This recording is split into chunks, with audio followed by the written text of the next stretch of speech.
Hey everyone, welcome back to the Millennial Investing Podcast. I'm your host, Robert Leonard, and with me today, I have Nick Maggiulli. Nick, welcome to the show. Thanks for having me on, Robert. Appreciate it. Individual investors are often led to believe certain things based on information provided by the financial industry that is often based on belief and conjecture instead of being based in data and evidence. Before we dive into some of the data that you have, what are the misconceptions or belief-based ideas that individual investors are misled to believe? Yeah, there's a couple big ones I want to touch on. I think there's three I'll touch on. The first one, which I think is more of a cultural thing than necessarily like something you might see in like Wall Street Journal or something. And that's buying the dip. You've probably heard this so many times, buy the dip, buy the dip. And that's like a big investment call amongst like retail investors. That's something where I think the data is pretty clear that following a strategy where you hold up extra cash to buy the dip is not very effective. And an example I can give with that is I actually wrote, so before I wrote my book, Just Keep Buying, I actually wrote a blog post, which became the intro. And I wrote that in early 2017. And I remember when I wrote it, people were saying like, oh, market's overvalued, price to earnings ratio is too high. Like I'm going to wait till there's a dip. I'm going to wait till there's a big crash, right? And so let's say they did that. Let's say you followed that strategy, right? And the next big crash that happened from 2017, like big crash, was March 2020. So let's say you even could perfectly time the bottom and you bought on March 23rd, 2020. At that point, the S&P 500 was down 33%. So that's a pretty good bargain if you could perfectly time it. But even if you had done that, you still would have bought at prices 7% higher than if you had just bought back in 2017. So it's one of those things where buying the dip seems like a good strategy, and sometimes it does work, but you have to have perfect timing. And even then, a lot of times when you buy that dip is higher than, the dip occurs higher than where you could have purchased originally. So that's the first one, buy the dip. I think it's one of these beliefs. Second one, I think people who are trying to, let's say you got an inheritance or you sold a business and you have a lot of money and you want to get invested. I always say, just take the plunge and do it. Of course, that's higher risk to do that, but generally, most of the time that is the optimal strategy in terms of you're going to get a better return from that. And if you're worried about risk, you should probably move into a less risky portfolio and just get invested now instead of sitting in cash forever. With inflation, when inflation's very high, you're sitting in cash, that those dollars are losing value. So I think that's another one, is this average in, I'm going to slowly wade into the market type thing. I generally think that's not the greatest strategy. So that's the second one. And when there's a lot of data we can get into there as well. And the third one is maxing out your 401k. I think that's something that investors, I would say almost universal in the personal finance investing community, where it's like, oh no, you have to max. And I used to do this too. I used to say this to people, but after running the data, I'm not sure it makes sense for everyone. So I'm not saying there aren't cases where you still should max. There are people that definitely should. But I think we just say it as like dogma almost without even thinking, is this actually true? Does this make sense for my situation, et cetera? And we can get into some of the specifics of that. But those are the three big ones. Buy the dip, don't average in, maybe don't max your 401k. Think about it, put some considerable thought before you do that. So those are the three big ones I would say in investing. Later in the conversation, we're going to dive into all three of them a little bit deeper. First one, buying the dip. I think that speaks to me a lot, because a lot of new investors will come to me and say the same thing. And I'm like, okay, that makes sense. I understand where you're coming from. And on a short-term basis, if you're looking at like a month chart, yeah, that dip looks very aggressive. But if you just zoom out. I always just tell people, zoom out a little bit, zoom out to a year or even 5 years. And you're like, okay, that dip doesn't even look that bad compared to what it looks like on a short-term basis. And you said, I was like, you see people on Twitter sometimes, they're like, wow, the market has crashed say we're in September. People will be like, oh my God, we're at prices we haven't seen since August. Yeah, that's the joke. And the other joke I love, Ram Capital, I love him on Twitter, Ram Capital LLC, says the 100-year moving average is looking pretty good, right? And that's like the joke, right? It's like if you're investing for a very long time period, the dips are almost non-existent, right? So that's kind of the fun part. One of the rules that you have is to focus on income and not spending. You say cutting spending has its limits, but growing your income doesn't. Find small ways to grow your income today that can turn into big ways to grow it tomorrow. There are two different ways I want to talk about this question. And the first is about the beginning of your rule when you said cutting spending has its limits. When I talk about this, I'm often met with contention about how saving money is actually better because it isn't taxed like additional income is. If you earn an extra dollar, you're taxed on that. So you don't actually get that full dollar basically increase. But if you save a dollar, you're saving a dollar because there's no tax on that. So what role does taxes play when thinking about this dynamic between saving more and making more? Yeah, so I will agree that yes, when you save $1, you lower your spending by $1. That's one after-tax dollar. Versus if you increase your income by $1, let's say you get 75 cents of that. Let's say you have a 25% effective tax rate, right? So obviously the math there is clear. The issue is you can only do so much of that cutting spending before you hit a limit. So you're going to need to grow your income. And as you said, okay, well, like, how do you think about taxes? Personally, I don't think about that at all, and I'll say why. Because like, it's like, do you not want the 75 cents? It's like, it's an extra 75 cents. Do you not want it? Now, we can talk about, the economics of that. Like, there's this idea in economics called the income effect, and where it's like, let's say your wage right now is $40 an hour. Like, would you work an extra hour? Okay, yeah. Now, what if I put it, let's say you're willing to work 40 hours a week, but what if your wage was $40,000 an hour? At some point, you're going to be like, you know what? It's not worth it for me to work an extra hour because I make so much money. I'm spending already what I want to spend. Like, maybe you'll work less. It's called a negative income effect. At a certain point, you're going to pull back. The same is true in taxes. If the tax rate got high enough, at some point, like the marginal tax rate, people would say, you know what? It's not worth it for me to work an extra hour. Let's say the government took away like 99% of your income after $1 million. Everyone would work to $1 million and stop. They would say, I'm never going to work past that because the government's going to take it all anyways. Even though, like, yes, that 1 cent is great, the government takes 99 cents. So there is some sort of income effect there that's definitely happening. But I think for most people, we're not even close to it. So I think that for most people, that argument isn't really going to hold water, I think. And of course, there's exceptions to that, but that's my take on taxes and taxing your extra income. So, plus, like we talked about the dip, you said that if you had waited, you're actually still buying at, even after a 33% decrease, you're still buying at a rate that's 7% higher than what you would have originally bought. I kind of look at it the same way with this. It's like, okay, yeah, you would maybe save $1. And so that's $1 you saved on an after-tax basis. But what if maybe you earned $2 in income on an after-tax basis? So you can still be ahead even after paying the taxes. Of course, yeah, easily, right? That's one of those very easy things. I completely agree with that. So, and the other piece too is when you save, I mean, not everybody wants this fancy rich lifestyle. Not everybody wants fancy cars or watches or clothes or whatever. But still, I mean, I think most people would prefer that their life gets a little bit better, and money can likely do that for you. So saving money is not going to necessarily allow that to happen. Whereas if you go and earn more income, you can still save more and increase your life a little bit over time. Yeah. And I talk about this in the book, and like, how much can you have lifestyle creep, which is just like you spending a little bit more as you get raises and bonuses and stuff. And I talk about that. What's the optimal amount? We can kind of get into some of that, but I agree. You don't want to play this game where you're always fighting yourself every time you reach for your pocketbook. Right. And so for me, like, I enjoy spending my money. I don't go, oh my gosh, it's another this or that. Like, I don't think that way. And I have to think long-term, think about raising your income. That's kind of the way to get out of this. If you're starting to worry about money, you need to figure out ways to raise your income, and over time. It's not easy. Of course, that's not. It's much easier to cut spending, right? Because it's a lever you can pull now, but it's a short-term lever versus a long-term lever. This part of the book really spoke to me because it's just a philosophy that I personally believe so strongly. It's like, I am not a super materialistic person. I don't care for clothes or watches. I do like cars, but I'm not a materialistic person. But at the same time, I also believe that if you're going to work your butt off and you're going to work super hard, like, why wouldn't you want to try to live as best you can? And so for me, it's like, I'm not going to work super hard to save more money so that I can have a less life, where you could work equally as hard, make more money, and also live a better life. Yeah, exactly. I completely agree with that. I think there's a lot, especially COVID, I think taught me a lot about this. Like, imagine all these people that sacrificed for all these years, and then God forbid they caught this crazy disease that no one saw coming, or crazy infection. And, unfortunately they passed away. And it's like, you think about, you only get one life to live. I'm not saying you YOLO and just spend all your money today. Obviously there's limits to this, but it's about finding balance. I think balance is the key in this discussion.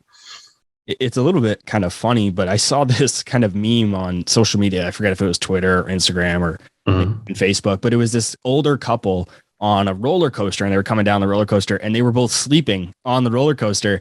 And the meme caption basically said, "This is why you don't save all your money only for retirement, and you got to live a little now." And it's like, it's so true. Like, you can't enjoy things 100% in retirement if it's, some of the stuff that you like to do, depending on your age and your health. Yeah, of course. Exactly.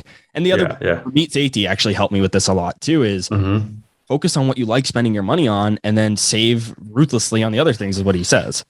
Yeah, I agree. Like this t-shirt, this is Amazon t-shirt V-neck. I got it for $8. But then at the same time, like I live in New York City because like I love the restaurants here, and I'm like tonight I'm going out to get dry aged ribeye. I'm going to spend like an exorbitant amount of money on meat, but that's what I like that experience. For me, it's restaurants. I'm a foodie. That's my thing. I don't spend a ton of money on clothing, or I don't have a car. I'm 32 years old. I've never owned a car. It's crazy to people like, how can you never own a car, right? So it's like there's a lot of things about my life that aren't traditional, but then there's parts that are like kind of exorbitant, and that's like my restaurant budget is crazy, right? So like I know, but that's my life. That's what I like to do. So yeah, I'm a big fan of meat.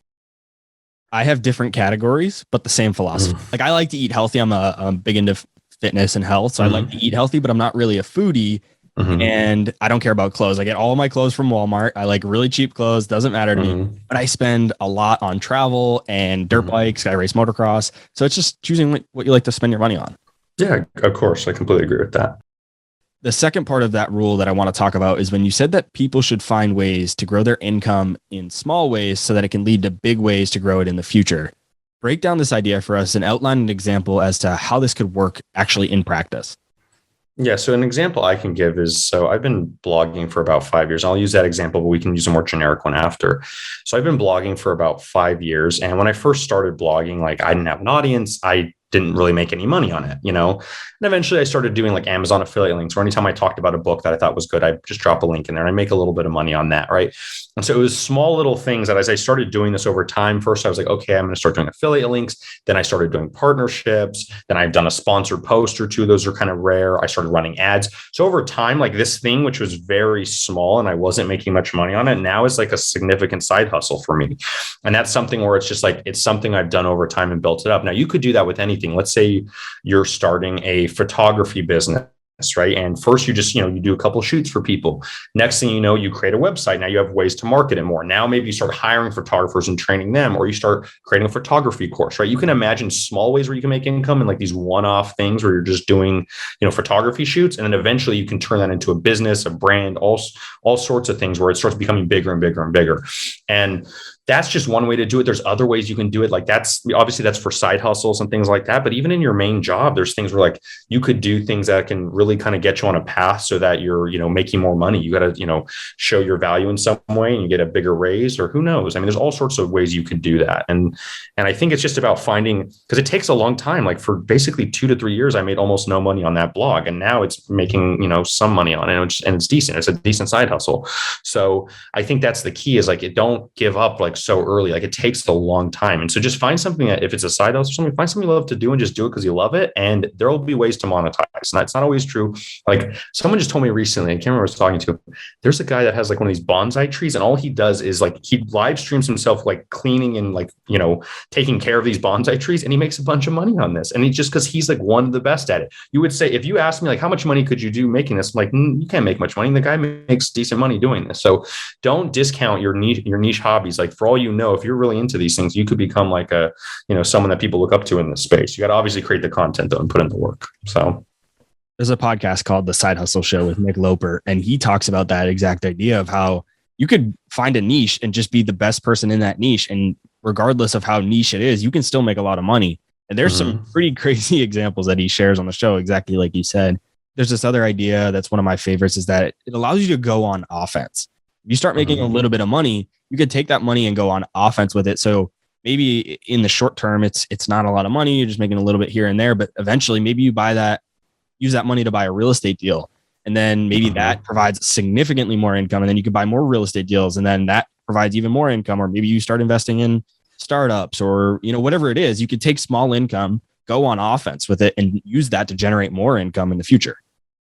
Yeah, I completely agree with that. I think a lot of these things build on each other's compounding. Like, one thing leads to another thing. Like, and for example, I have a book coming out. That half of this book was blog posts that have basically been refined by my editor. My editor and I have kind of edited the philosophy, but like these started as things I put on the internet publicly for free. So, if you've read every one of my blog posts, you're going to see like half of this stuff is things you've kind of seen before, certain ideas. But thankfully, most people haven't read half of all my blog posts, which is great. So it's going to be mostly new for most people, which is great.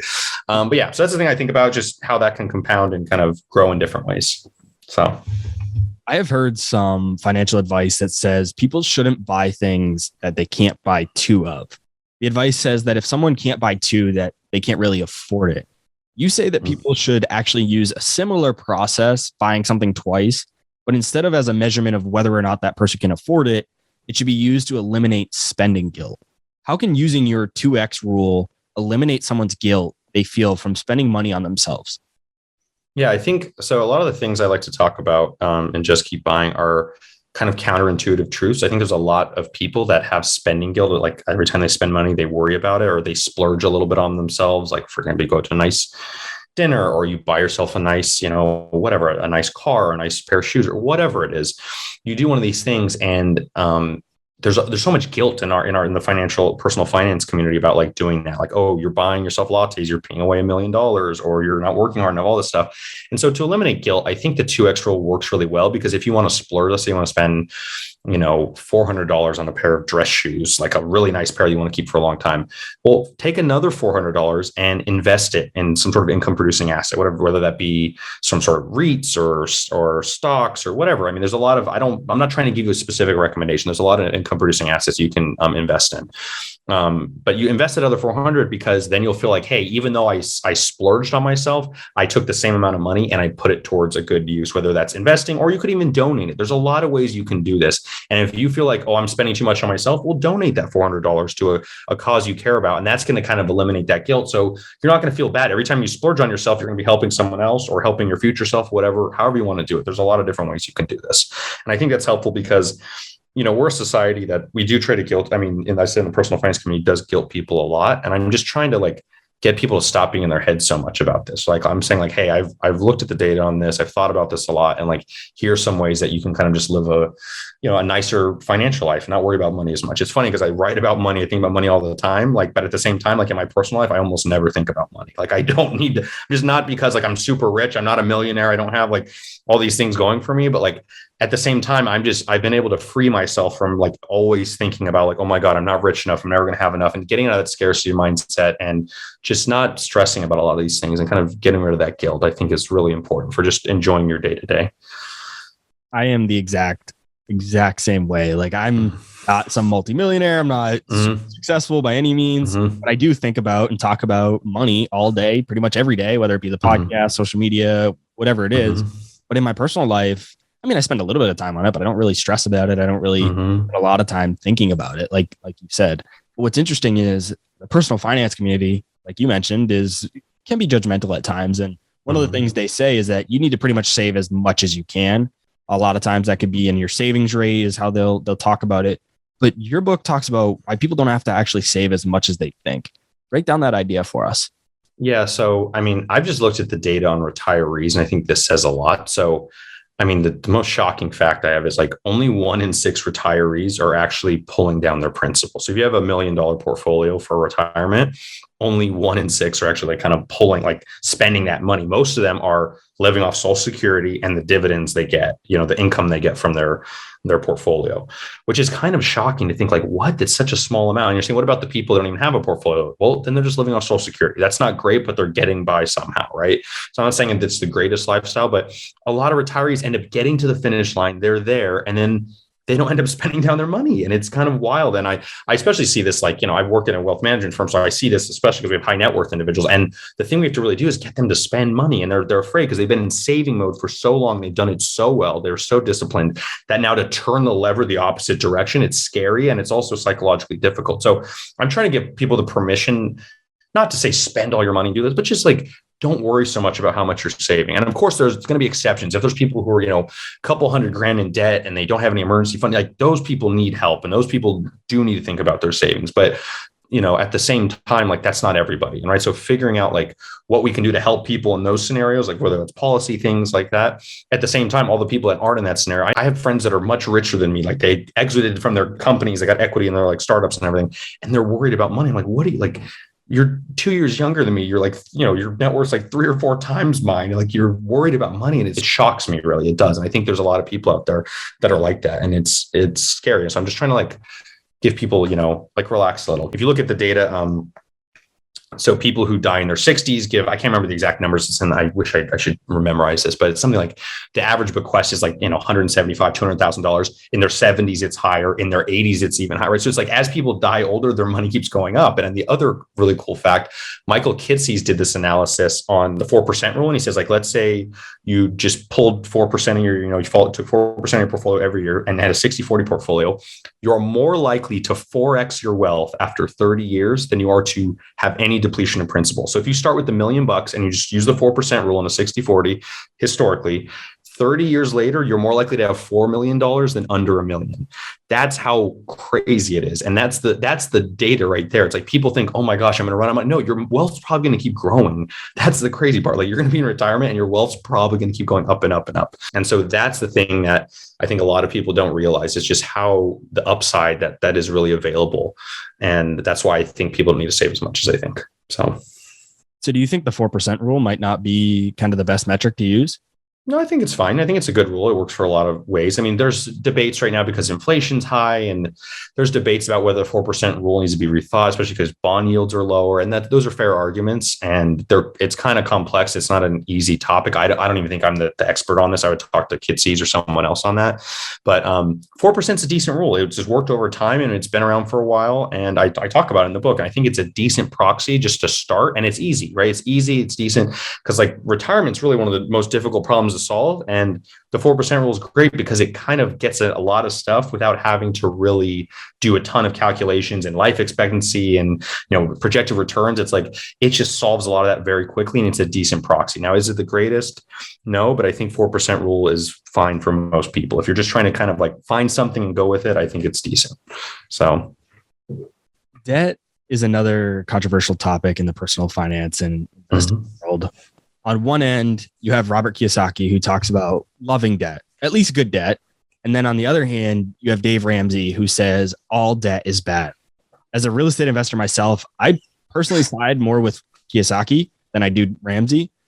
Why do you believe that debt isn't good or bad? Yeah, I think debt it really depends on how you use it, right? And that's always going to be kind of true. Everything's context dependent. But yeah, if I have to pick, I'm probably closer to Kiyosaki on this as well, because I think I said this. I said something like, the people who are best fit to take on debt are the people who don't need it, right? If you don't need debt, like, you don't need it to like, oh, I really need this to get this out. If you could buy a house cash, don't. That's like the thing. Like, you're thinking, oh, I should, like, you probably, there's people that do it to sleep at night. And I know people in my personal life, good friends of mine, who just like, oh, I had to buy I just don't want a mortgage. It just gives me peace of mind.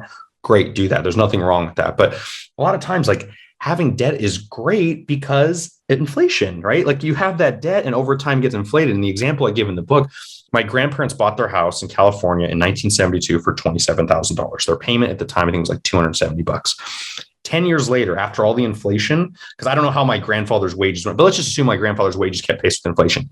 10 years later, in real terms, their payment was cut in half, like in real terms. They were still paying $270 a month, but that money had been cut in half due to inflation. So that's the real benefit of debt. And right now, because we have high inflation, anyone who took out mortgages in 2019, 2020, stuff like that, because of this high inflation, assuming their income is kind of moving up with that inflation, it's great because now their payment's not moving at all and the dollar's becoming worth less. You're paying back in depreciated paper, basically. So that's why debt can be really good. Of course, there's exceptions. There's times when people get too over levered. There's times when people get way too much credit card debt. There's all sorts of cases where it's bad, but I think generally it's context dependent. I think it can be really good. And so I don't think people need to freak out about debt as much as they do. I locked in my mortgage on my personal residence back in, I think it was 2020 at 2.2%. My gosh. I as a 30-year fixed mortgage, and I just cannot imagine ever paying that off. I have friends, like you mentioned, that are big proponents of paying off their mortgage. And like, I understand that from a psychological standpoint, but for me, just from a pure quantitative factor, like, I just can't pay off a 2.2% mortgage when inflation's as high as it is. And I just don't lose sleep at night over it. Hey guys, I wanted to give a quick shout out to Trade Coffee for supporting the Investors Podcast Network. I've always had trouble finding fresh coffee at the grocery store because a lot of the time it has been sitting on the shelves for weeks and eventually goes stale. Trade Coffee sells the freshest roasted and ethically sourced beans from America's best local roasters. They deliver right to your doorstep with free shipping as often as you'd like.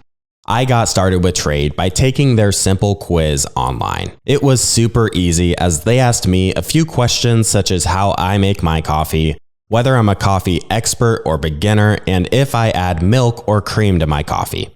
The results matched me with the Nebula Dark Roast, and let me tell you guys, I cannot get enough of it. It was roasted right here in the US in Oakland, California, and it has a comforting and rich taste with added honey to help me satisfy my sweet tooth. Another reason I love Trade is because they support small businesses and ensure they're sourcing their beans from sustainable sources. Trade has delivered over 5 million bags of fresh coffee, and they have more than 750,000 positive reviews. If that isn't enough for you, Trade literally guarantees you'll love your first bag too, or they'll replace it for free. Right now, Trade is offering new subscribers a total of $30 off your first order plus free shipping when you go to drinktrade.com/TIP or click the link in the description below. That's more than 40 cups of coffee for free. Get started by taking their quiz at drinktrade.com/TIP and let Trade find you a coffee you'll love. That's drinktrade.com/TIP for $30 off your first order. Yeah, I agree. And so I think it's a personality thing. Some people will do that. The book I would rep for that is The Value of Debt and Building Wealth. That really changed my mindset. I used to be pretty anti-debt. And after reading about that, I was like, wow, there's a lot of cool things you can do with debt if you do it responsibly. And once again, the people that are best to use debt are the people that don't need it. So it's really kind of like a privilege for those who just have assets, right? That's really it. If you think about it, like debt is great. Like think about what someone like Elon Musk will do, where, I mean, he's since sold stock, but what he used to do, he used to take, here are all of my equity for Tesla. He would say, okay, I'm going to borrow against it. So instead of selling his stock, which lowers his equity percentage, and then he has to pay taxes, he just borrows against it and gives his stock as the collateral. So he's using debt, pay 2% a year. It's small for him, right? And with inflation, it's even smaller. So it's one of those things where like even the ultra rich use this to their advantage all the time. So I was just going to say, that's what I've heard is like one of the quote unquote secrets of the wealthy is that they'll a lot of times have no actual active income or anything like that. They'll take their real estate portfolios or their equity portfolios, use them as collateral and take the debt, like you said, and use that as their income, pay 1%, 2%. And taxes are lower. Yeah. Because they don't, the taxes where they get most people, right? The people who pay most of the taxes are like high income people. With the stock market having done so well over the last decade, arguably one of the best decades ever, and a lot of investors in the market today have never experienced a real recession. There are many individuals wondering if it makes more sense to invest their emergency fund or savings while they save up to make a big purchase like a house or a wedding. Why do you believe just keeping the money in cash is the right approach when saving for a big purchase? Yeah, most of that is just volatility. Like there's way too much risk. If you're going to be buying something in the next 2 to 3 years, like it needs to be in cash. I know right now, like inflation is high and that seems really silly, but look at most of the last, 12, 15 years, inflation's generally low. There are times when it's high and that sucks that it happens. And that means you're going to have to save. Let's say you're saving up for something. You're going to have to save for an extra month or two. If you're saving let's say you're saving $1,000 a month, you need to get to I'm just going to make the numbers easy. Let's say you need to get to $36,000, right? So you need to save $1,000 a month for the next, 3 years to put down a down payment on a house or something. I don't know. I'm throwing that out there. Okay. So you're saving that up. Inflation's high. Okay. After like a really high inflation, you might have to save for another 3 or 4 months. That sucks. That's not great, but you just got to move your purchase out a little bit. The flip side is what if you put that in stocks? And even though most of the time I agree, you will do better, there are really big risks when it crashes because you could lose a lot of that money. And if you really need it, saving for an extra 1 or 2 months may not do it for you. You may have to save for another year or longer. And if you go into a prolonged bear market, it could be even worse. So that's why I say, when you need the money, you need to be closer to cash. And I have a lot of advisors that are in my network, and I've asked them, and they all say cash. For thing 2 to 3 years cash.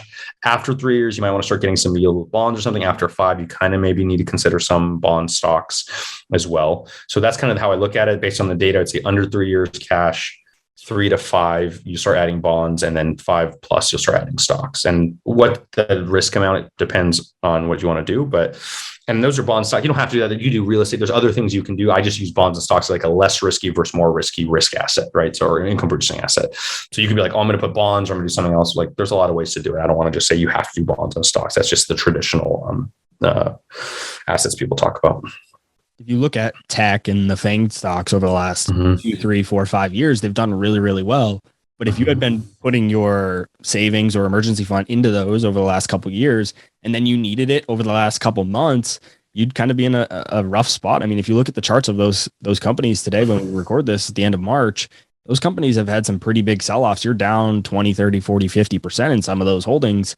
And yeah, I think Facebook's down. It's got cut in half, which is, it's a lot. Exactly. So. Square is one of my biggest holdings. It's down significantly. I mean, even some of these quote unquote great companies are still down significantly. So if you needed that money right now, I mean, it'd be really bad timing for you. Yeah, it's just risk. I mean, if you're trying to plan for something you want, especially like, oh, we're having a wedding on this, like it's a house, you can push it around.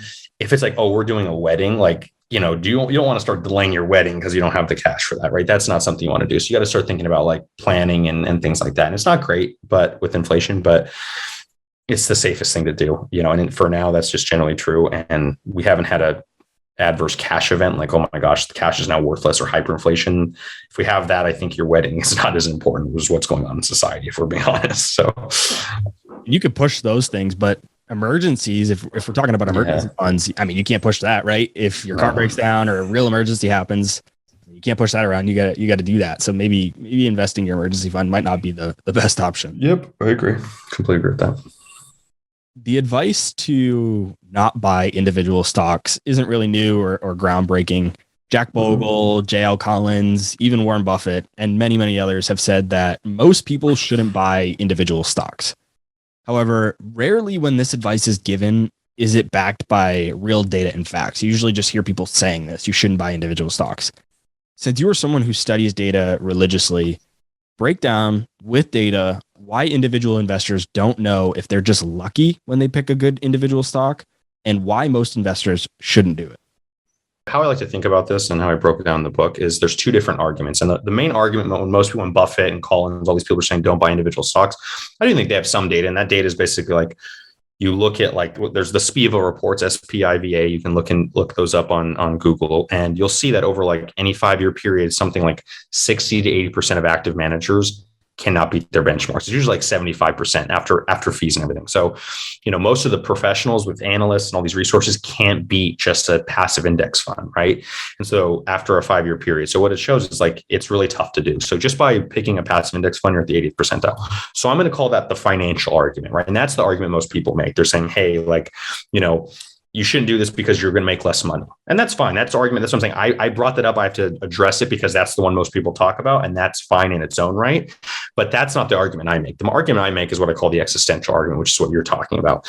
And the existential argument is basically like, how do you know that you're good at stock picking, right? Like with so many endeavors in life, you can identify skill relatively quickly. Examples I give is, let's say, you, myself, and LeBron James went out to a basketball court. You would tell pretty quickly, let's say you didn't know who LeBron James was, you've never heard of this guy or just a similar LeBron James figure. We go out and play. You're going to know pretty quickly, I can't play basketball and he can. There's no luck. I'm not going to get lucky and beat him, right? Unless something happens, like he hurts himself on the very first play. There's no way I'm going to beat him, right? So you can tell skill pretty quickly. The same thing with like, if you're a computer programmer, you're going to know like, oh, does this person know what they're doing, or they don't know how to run the program? Like it's going to be obvious within minutes if someone knows what they're talking about, right? But with picking stocks, you don't know. The fact is you can pick a portfolio, I can pick a portfolio, and we may not know like after a month, a year, 5 years, 10 years, I could just get lucky. I could put my money in Amazon in 2002 and you could have put it in something else. And I just held on and I just beat you because I got one lucky pick that crushed all your other picks. And there's nothing you could have done. So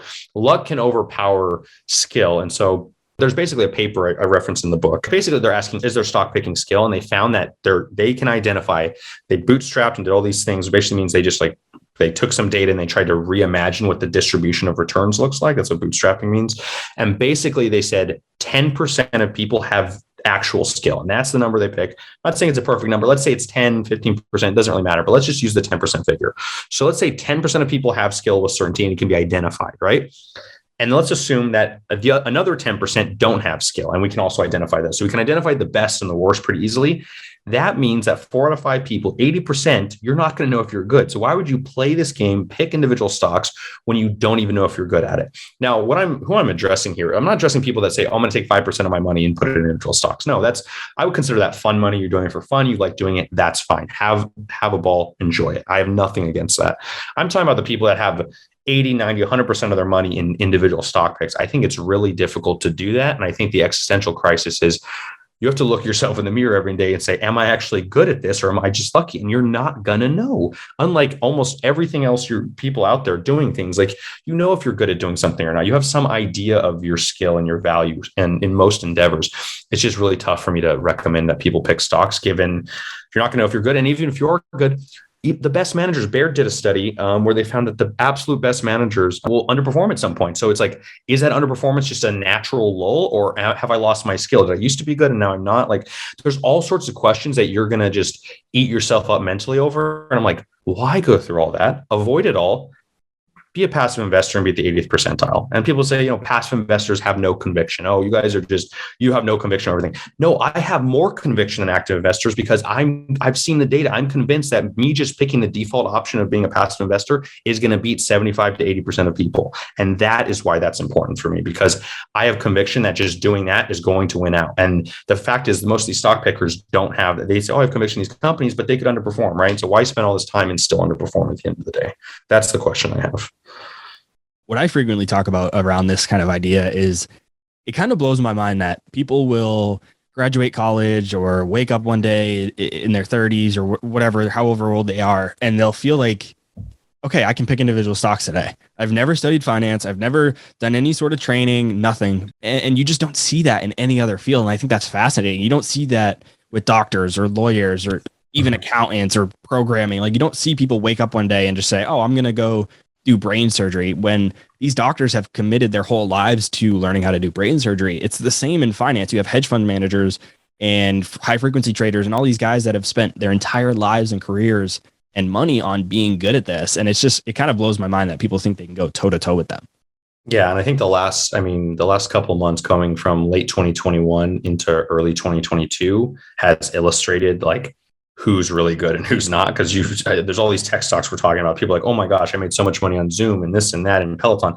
And all these stocks are down very badly. And it's like the round trip has happened. They peaked and now they're down. And so you'll find out like, oh my gosh, maybe I'm not as good as this as I thought. So if you're in one of those spaces where you've lost a lot of money on individual stocks, I'm sorry that's happened to you, but maybe it's a wake up call to like, just be a passive investor and just do something better with your time. Find ways to raise your income. You're going to make more money doing that than you are going to trying to play this game. And that's why I recommend people do something else with your time, more productive, that's better suited for your skills. And it's interesting for me to even say this because my philosophy has changed so much over the last decade or even more, like almost close to 15 years. I started investing when I was 14 and I was entirely all about individual stocks. Like that was all I believed in. I was like, that's the way to go. I love Warren Buffett. I go out to Omaha. Like I study him all the time. Like this is the way. And then over the last, I don't know, maybe it's age, and I'm not that old. I'm only 27, but since I turned maybe 25, so over the last 2-3 years, I've kind of been trending a lot more towards this passive index ETF approach and really believing in it. Yeah. I mean, because if you really think about what's the S&P 500 index, like you have a committee that's bringing in new companies, dropping it. So it's not the same 500 companies you're buying and holding forever. There is some active management, but you don't have to pay for it. It's done by S&P, right? So it's really like there's some of that going on. It's really just like, oh, these companies are getting bigger and they're adding them in. These companies are getting smaller, or dropping them out. And so there's like an active kind of, it's like a momentum strategy if you really think about it. So it's pretty natural and very easy to kind of, get into that. I was working a part-time job in college at a large credit union, and we had an in-house financial advisor who just randomly one day taught me about dollar cost averaging. He knew that I was a finance enthusiast and I was studying it in school. So he decided to come into my office one day and teach me about dollar cost averaging because he believed in it as a financial advisor. It was something he believed in and he wanted to teach me. So after that, I always found articles to support my idea that DCA is the way to go. I'm not sure if this was just confirmation bias working its magic or if DCA is truly the best. But after starting this podcast, I've had some guests say who they don't think that DCA is the best and that apparently they have some data that supports lump sum investing. Your opinion is that no one can beat dollar cost averaging. You even say that God can't beat dollar cost averaging and that people should just invest as frequently as they can. Break down why dollar cost averaging is the best strategy. Of course. So I think the first thing we need to address is when we say I don't even know if you just realized it, but you just referenced two different definitions of dollar cost averaging. And this is nothing that you've done wrong. This is a huge issue in the personal finance and investing community. There are two different definitions of dollar cost averaging, and they mean very different things. So the dollar cost averaging, the original definition, which I think Benjamin Graham came up with, he says, when you're just buying over time, every time, let's say you get your money in your 401k every 2 weeks or twice a month, whatever it is, and you're buying like every time you get the money, you buy right away. That's considered dollar cost averaging. Every time you get paid, you invest your money, right? That's dollar cost averaging. But then the dollar cost averaging you just referred to is like if someone got an inheritance of like $100,000 or they sold a business or something and they have that 100,000, instead of putting it into the market right away, they slowly, what I call average in the book. I don't like calling that dollar cost averaging. I call that averaging into the market because you have the sum already and you're averaging it in versus dollar cost averaging. I think the original definition is just buying over time and buying as frequently as you can. So if you really think about it, every time you get paid in your let's say you get paid and you invest in your 401k, you're really doing a miniature lump sum. It's like you took a little bit of money and you did a lump sum straight into the market. And because buying as frequently as you can, that is dollar cost averaging, but really it's a form of like lump sum. You're lump summing, but just these little tiny lump sums over time. And so when we're talking about lump sum versus that other version of dollar cost averaging, which I call average in, lump sum's clearly superior. So, but that just means like buy as soon as you can. Generally that pays off because markets generally go up, right? So you want to get in sooner. I've given examples already at the beginning of this podcast, but the data in there is pretty clear. Like there's like basically like an 80% chance that you're going to make more money if you just put the money in now versus if you wait or if you average in over the course of a year. So when I say dollar cost averaging, even God couldn't be dollar cost averaging. That when I'm talking about that, I'm saying like market timing, trying to pick when to buy dips is less optimal than just buying every single month for forever, right? So that's the whole idea. Dollar cost averaging, just keep buying are basically synonyms, but just keep buying has less syllables, so it's a little bit easier to say. So that's the whole idea. So I just want to make sure we're clear on definitions, because when we start throwing those terms around, people are talking about different things and not even realizing it, and it can be very confusing. And I don't know how to solve this as a community. I'm not going to be like, oh, we need to say this. Like I can't make people choose language. I just think we should start saying, lump sum versus average in, and then dollar cost averaging is like what you do in your 401k or every time you get paid and you buy, right? You're just buying over time. You're buying as soon as you can. So the main point is to buy as soon as possible. Buy quickly, I think is the phrase I would use. So I hope that clarifies my stance. Yeah, that's a really interesting distinction. I guess for me, when I had a lump sum of money come in, I was like, oh, well, 401k, I average in, right? I dollar cost average in. So I was like, oh, I should do the same thing with this lump sum of money that works for my 401k. Why wouldn't I just do this with this lump sum of money? So it's interesting to kind of hear this different distinction and different breakdown.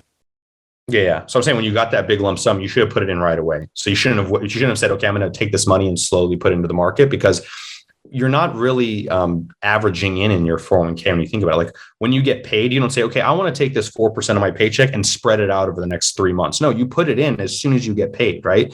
So as soon as you have the money to invest, you invest it. That's the key. So as soon as you have the money, you invest it. As soon as you have the money, you invest it. That's everything. So if you got a big lump sum, you sold something, you have $100,000, get it invested. Take some money, whatever you're going to spend on yourself, whatever, and then take all the money you're going to invest and just invest it then. That's the key. Behavioral finance has taught us that most investors are not actually rational when making investment decisions. In fact, most people tend to buy high and sell low, the exact opposite of what we should be doing. Not only should investors actually buy low and sell high, but why should investors buy quickly and sell slowly? I think we just covered kind of the buy quickly part, but why sell slowly to take advantage of the fact that markets generally rise over time? Well, I think the whole thing with selling slowly is, as I said, if markets, as you just said, if markets are rising over time, then by selling slowly, you're kind of like getting out at higher price. If you sell it all now and it keeps going up, you might have regret. Of course, it could crash as well. So when I recommend people sell things, I think unless you really need the money, like I need to sell this to like lock up a certain lifestyle or I need it for something, then yes, you should sell immediately. But if you have like stock options, things like that, sell enough just to kind of like keep like some base level of lifestyle, I would say, just have some base level of lifestyle. But beyond that, I would say slowly get out of it, because those assets generally go up over time. So if that's true, that's not true of everything, but over time, most things go up to some degree. And so, selling slowly really takes advantage of that. So that's the kind of big takeaway there. I don't really talk about it a lot here on the podcast or really anywhere publicly, but I would say that I wasn't dealt necessarily the best hand growing up. There were certainly a lot of people that had it way, way worse than me, like without a doubt. But I would say that I wasn't necessarily dealt the best hand, or it wasn't a great hand. Because of that, I love the quote that says, "It's not the hand you're dealt, rather it's how you play your cards." Why is that quote also true for people in investing? Why is saving cash to buy market dips a bad idea?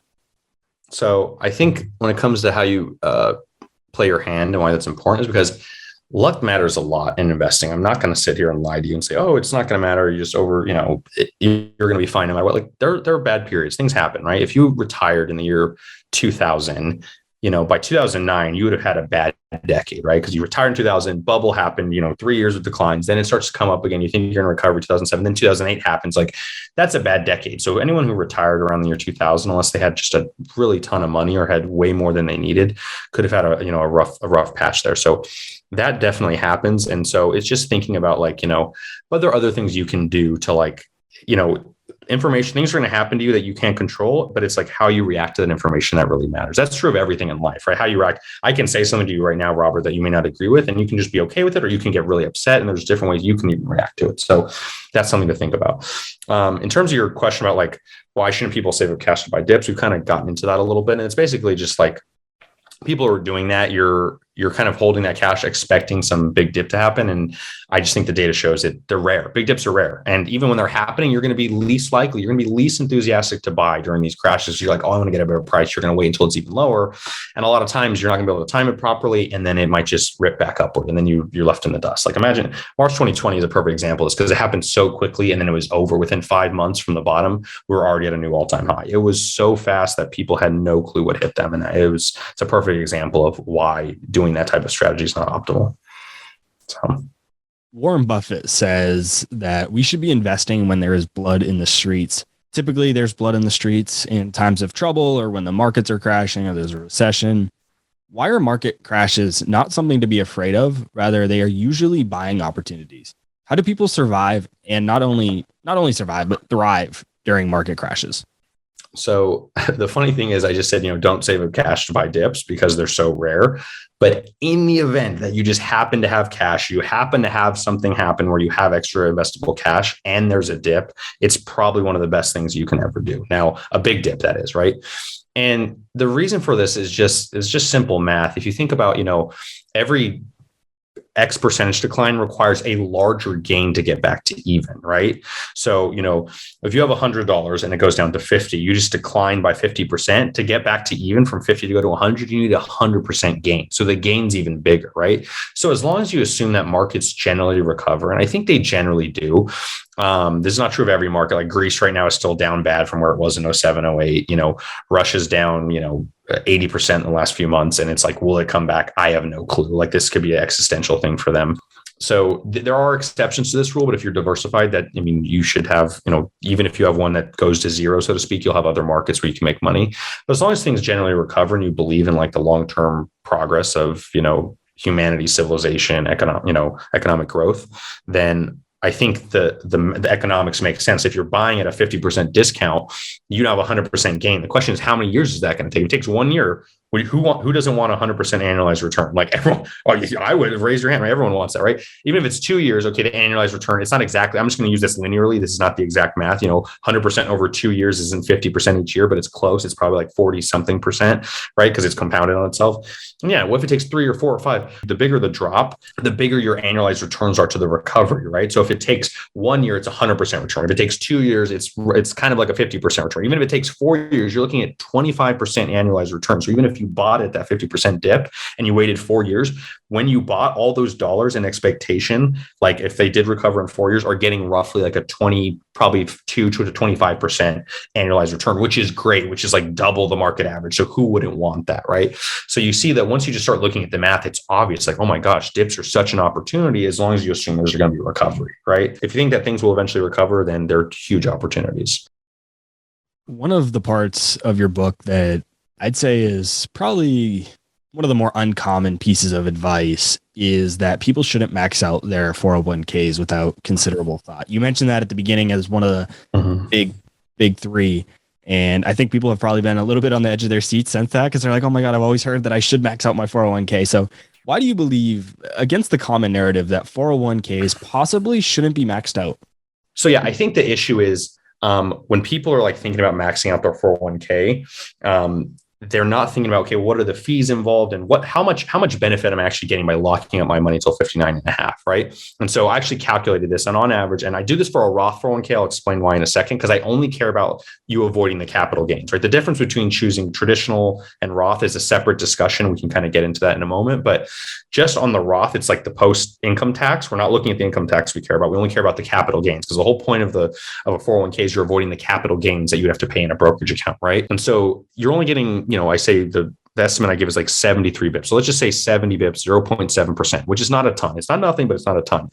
Now that assumes like similar fees between the 401k and a brokerage account. A lot of times your 401k all in is going to have a lot of extra fees. And for example, if you had a 1% fee in your 401k, like for your funds or just the 401k fee itself, you're now the benefit above the match. I think everyone should go to the match, for the record. Everyone goes to the match. The benefit of all the dollars above the match is now negative if you have a really high fees in your 401k. Because think about it, you're paying that 1% fee to get a 70 BIP 0.7%, tax advantage. It doesn't make sense. You're losing. It's negative tax alpha, right? So I think a well-managed brokerage account can actually, be where there's a little more flexibility there. You can move the money around, do things you want to do. I'm not saying people should never max out their 401ks. There are exceptions where it makes sense. For example, if you're like in New York or California and you have a really high state income tax, but you plan on retiring in, let's say, Florida or Texas, where there's no state income tax, there's things like that where you're avoiding a higher tax now with a traditional 401k and then paying a lower tax when you pull the money out in retirement. So there are exceptions, but even New York has like exceptions. They allow a certain amount of money for you to apply your 401k, like tax free. There's all sorts of, really, you need to talk to a tax advisor for this stuff. But I just think the issue is like max out your 401k is like dogma across the entire industry.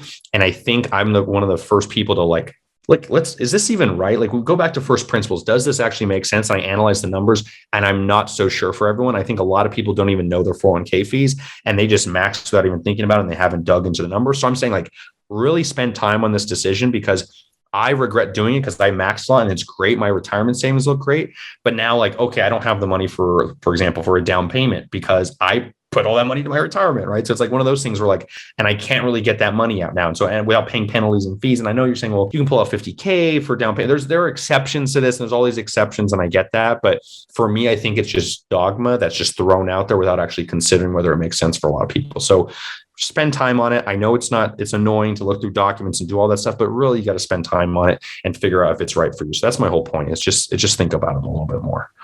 It's such a great point, because this is just one of many, many, many, many concepts that people in the financial world that are considered experts will throw out there and people just kind of accept as gospel and just expect that it's 100% true. And I mean, maybe it's true for some people, but financial advice is very rarely uniform. And like almost every single person has a different situation that needs some sort of tweak.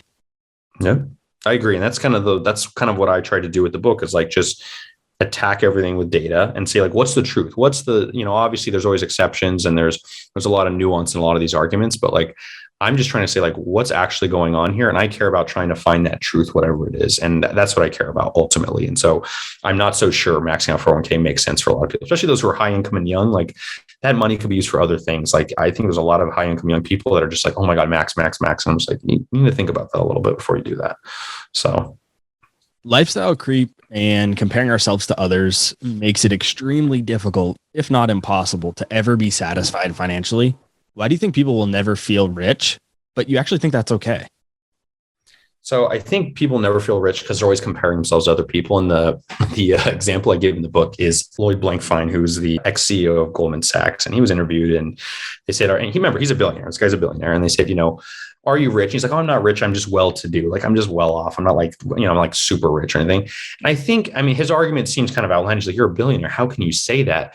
But when your best friend is like David Geffen and Jeff Bezos and people who have, 10, 100x your wealth, you're not going to feel that rich. When you can't afford a $600 million super yacht and they can, you're not going to feel as rich, right? And so the argument I'm going to make here and the argument I make in the book is like, okay, if you had $93,000 in net worth, you're in the top 10% of the world, right? So I would consider you rich if you're in the top 10% of the world. I would consider you a rich person relative to humans, right? Relative to all humans, you're rich.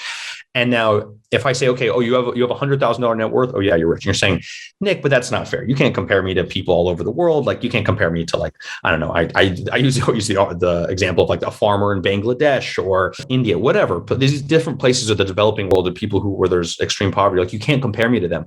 Well, guess what? Lloyd Blankfein probably thinks that you can't compare him to us, like regular people. He's like, you can't compare me to those regular people. You have to compare me to the Jeff Bezoses and the David Geffens of the world. And so his argument is obviously more outlandish than the argument that, you and I might make, like, oh, you can't compare us to these people all over the world. But it's the same argument. We're just cutting hairs. We're like, what is rich really? Like, where do we drop the line? So a thing I like to say is like, I identify as rich. Like globally, I identify as rich. And I think you have to think that way, because if you don't think that way, you're going to always be on that treadmill and you're always going to be trying to get for more. So I'm not a millionaire, as we've talked about before. I'm not a millionaire. I'm not financially free where I can never work again. I still have to work, but I still identify as a rich citizen of the world. And I have to think that way, because if I don't think that way, I'm not going to understand my privilege. I'm going to keep chasing money and maybe I'll never be happy. So I think just realizing like how well you have it off relative to others is a great way to kind of like, have some perspective. And that's what I say. I don't mean to say I'm rich and like I'm boasting. It's not like that. It's like, it's a mindset so you can, psychologically better understand money and better understand how you think about these things and how you feel about yourself. And so you're not always chasing it. You can kind of escape the prison that I think a lot of people are in. And that's kind of what I'm trying to help people do in the book. I've never been one like you to really say, oh, I'm rich. Like I don't go around to people saying, oh, I'm rich, or my parents, or, anybody like that. But it's interesting because I think my philosophy, without ever really having thought about it or even verbalizing it, I think I feel the same way as you do. Like I think inherently I act like I know I'm rich against the rest of the world, but I don't necessarily like publicize that. So it's interesting without me even having known this concept or thinking about it. It's just kind of inherent in how I've felt about money and how I try to always be humble and grateful for what I do have. Yeah. And I don't go around saying like, hey, nice to meet you. My name's Nick. I'm rich. I don't say that. It's obviously, that's crazy. I'm saying it in a way of like, you have to think about yourself and like identify like where you are in the world. Like I'm in it, like we're all in bubbles, right? And I realize I'm in one of the biggest bubbles and I have to like constantly remind myself of the bubble I'm in.